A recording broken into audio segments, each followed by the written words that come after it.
what are some of the things that you've kind of observed that help somebody? You had kind of mentioned creating a sturdy ship there. What are some of the things that you feel kind of add up to that end result for a business Well, owner?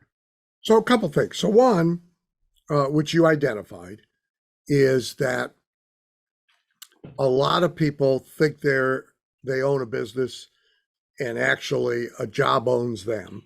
Mm-hmm. And so maybe with bigger zeros as they quote quote succeed, they are still a paycheck to paycheck person, just Mm-hmm. like Joe Lunchbucket. Okay. They need next week's deal to pay last week's bills. And they're that way the 20th year they're in business, in the industry that they're in, just as they were the second year. Now, they may have three houses instead of one. They may be on the third wife. They may be on a second boat. But in reality, they're paycheck to paycheck, right? Right. Whereas owning a real business, you have a business that is working for you, and it is not entirely dependent on your manual labor. Okay? So people that come from the sales side, it's hard for them to shake sales culture. And sales culture is about hunt, kill, eat. Okay? And it evolved from a time when there were no refrigerators. Mm-hmm. So you hunted today, you killed today, you ate today, and you went back out tomorrow and hunted and killed to eat. And here we are in 2023, and most salespeople still behave the same way, even though we have refrigerators. And and it's hard to shake them from that culture, right? Whereas a marketing culture is really a business. And so marketing preceding and seamlessly leading into the selling allows you to have media working for you instead of just manual labor.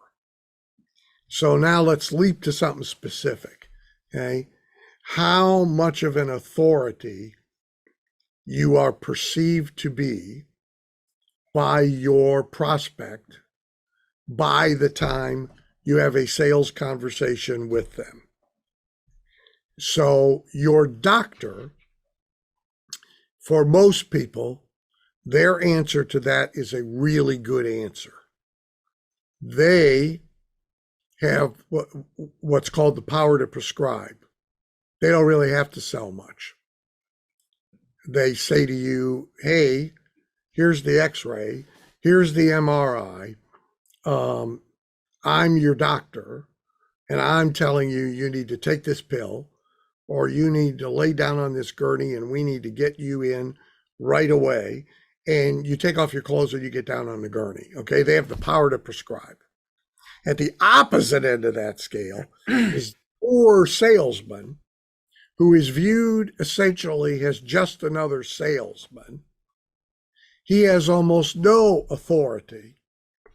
And so every inch is heavy lifting. So if you change that dynamic with marketing, and specifically with what I call info first marketing, so that you create authority, you automatically create preference. Okay? If you're the number one authority on X, and you've presented yourself that way to me, you have more power to prescribe to me about X and less need to act like a salesman with me about X. And now you have decommoditization, Mm-hmm. which is that rates, price, fee, etc. Now, instead of being the number one thing on the decision matrix, is maybe number 4 or number 6 or number 8, or maybe it's erased altogether. Okay? And almost anybody can make this change in any business they're in. It's not instant. And it's not simple, but it is easy. So it's complicated, but it's still easy. All of its secrets are pretty visible. You kind of know what makes an expert. You know what makes an expert specialist. You know what makes an authority. You know what makes a celebrity. And so you can take that and remake you and your business to be that. And now you've solved a whole host of problems all at once.